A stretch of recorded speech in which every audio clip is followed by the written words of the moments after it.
At 9:27 a.m. on the 24th of March, 2015, a plane got in contact with the Marseille en route control center. It was an Airbus A320-211, operated by Germanwings, headed from Barcelona to Dusseldorf. Everything seemed normal. The captain read back the air traffic controller's clearance at 9:30, allowing him to fly to an en route waypoint. Only a few minutes later, something was off. The control center in Marseille saw that the altitude for the aircraft was around 30,000 feet, almost 2,000 feet lower than the original cruise altitude, and declining. Marseille contacted the plane and asked what altitude the plane was cleared for, but they received no response at all. Over the next 30 seconds, Marseille tried to contact the flight crew 2 more times. No answer. At 9:34, the control center tried a different frequency, but again, no response. From 9:35 until 9:39, the Marseille control center tried to contact the flight crew multiple times over different frequencies. An air traffic controller from the French air defense system also tried, as well as another aircraft. But each time, no response from Germanwings Flight 9525. At 9:40, radar contact was lost. The French air traffic controllers triggered a distress phase, declaring that the aircraft and its occupants were in imminent danger and required immediate assistance. At 9:41 a.m., Flight Germanwings 9525 crashed into the side of a mountain in the Alps. What happened? The crash occurred on a remote mountain. Because there was no access by road, emergency crew had to be brought in via helicopter. The plane was completely destroyed, the debris field vast, but the pieces of the craft small. The cockpit voice and flight recorder were found in the same week, although they were both severely damaged. When flight investigators stitched together the data, a story of intentional action formed. The plane was hijacked, but not by terrorists. Let's go back.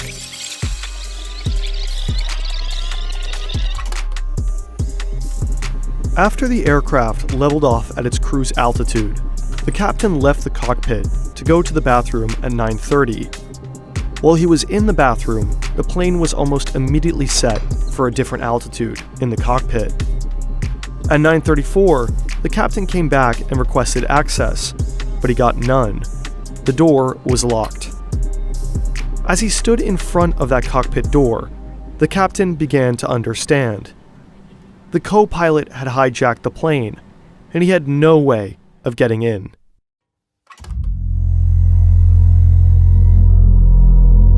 After 2001, cockpits were changed in order to protect those flying the plane from potential hijackers.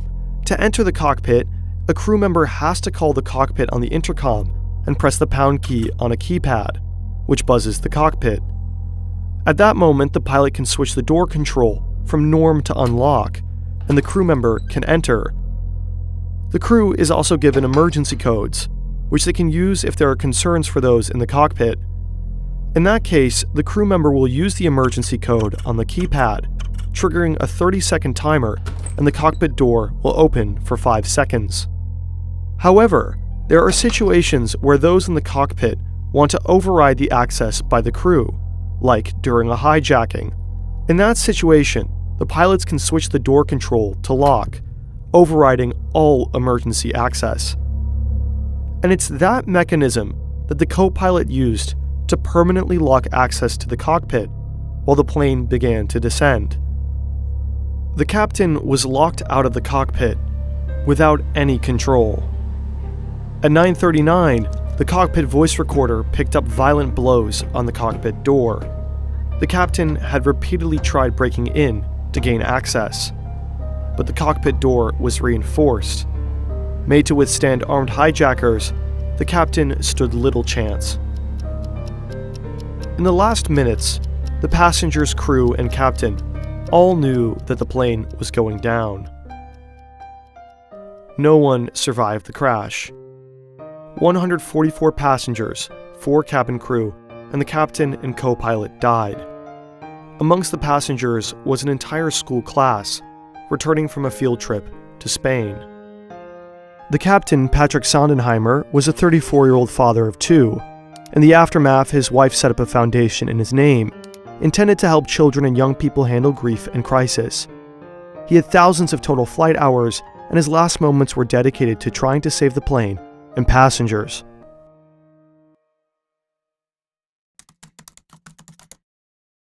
The co-pilot was 27 years old, and from a young age, he was passionate about flying. His bedroom had posters of Airbus, Boeing, and Lufthansa, and he'd become an expert glider pilot as a child. He joined Lufthansa's flight academy straight out of school, but only a few months into the program, he stopped. He was suffering from a deep depressive episode, treated with antidepressants, and spent multiple months in the care of a psychiatrist. Eventually, he received a medical recommendation declaring that he was in remission. After a few months, his student pilot license and fit-to-fly medical certificate were restored. But if he needed any more psychiatric treatment, he'd be grounded from flying. But he continued with his training until he ran into a problem. While filling out a document required by the U.S. Federal Aviation Administration to fly at an Arizona-based, Lufthansa-operated flight school, he said that he had never been diagnosed with any mental disorders. This was a lie, and he got caught. Lying on an FAA application can lead to a jail offense or the end of a flying career. But the FAA gave him a second chance. He admitted to depression and was accepted to go to Arizona. In 2013, he joined Germanwings, a low-budget airline owned by Lufthansa. And a year later, his depression returned. He thought he was going blind, visiting ophthalmologists and neurologists multiple times per week because he was seeing stars, halos, flashes of light, streaks, and flying insects. But the doctor's scans didn't find much. He was diagnosed with hypochondriacal disorder, as well as emergent psychosis from his family doctor. And that doctor urged him to go to a psychiatric clinic, but he'd do no such thing. Instead, in January of 2015, he returned to the psychiatrist that had helped him in the first place. He received psychotherapy and went on heavy antidepressants while continuing to work and fly. From February to March, he received multiple sick notes from multiple doctors. He wasn't all right, and he wanted something to change. 4 days before the crash, he turned to his computer to understand the locking mechanism on the Airbus A320 cockpit door. On his outbound flight from Dusseldorf to Barcelona, he tested the descent settings for a moment while Sondenheimer was outside the cockpit. On the return flight, he used it to bring down the plane. How could this have happened? Pilots are required to do health screenings and annual checkups, but mental health is easier overlooked than physical. Since pilots operate under an honor system, they're expected to self-evaluate their health. And this can be an issue. The co-pilot was declared unfit to work by his doctor, but he decided to just not tell his employer. But if someone like him is a risk to public safety, a doctor can break doctor-patient confidentiality and report him to authorities. So why didn't at least one of the multiple doctors who wrote multiple sick notes and declared him unfit to fly think that the co-pilot may have presented a risk for public safety? Enough of a risk that he couldn't be trusted to report himself. We don't know. The doctors may have believed the co-pilot was a risk to himself, but not to others. Being depressed does not make you a killer. Or maybe the doctors were just scared. Breaking doctor-patient confidentiality does not come without risks. It's even possible cultural factors could have played a role. Privacy and data protection are valued really highly in Germany. But trying to understand why doctor-patient confidentiality wasn't broken is a dilemma and issue best left to healthcare professionals and ethics professors. And unfortunately, we're YouTubers. So we encourage you to read more about it in these articles. Nonetheless, when you're watching this today, it's important to understand that this type of incident is incredibly unlikely. In the aftermath, the European Aviation Safety Agency proposed multiple safety regulations. Psychological screening for pilots increased, and multiple airlines adopted a two-person in the cockpit at all time rule, although Lufthansa has recently phased this out.